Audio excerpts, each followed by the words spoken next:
阿梭鹅肉海产的老板，至今已传承至第3代，在地经营50余年的老店，位于中华路上，在彰化市非常有名。他们家的鹅肉非常好吃，除了附近的民众常来消费外，连其他县市的饕客也都会慕名而来。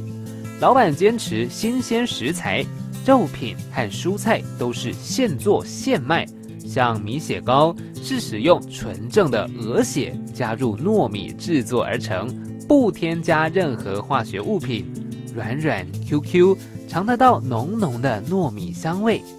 这里的料理鹅肉则是使用台湾土鹅，肉质滑嫩鲜美，不像一般鹅肉干干涩涩。经过老板独特配方料理，让鹅肉散发原有的甜味，口感滑溜顺口，加上姜丝放入口中，绝对一口接着一口。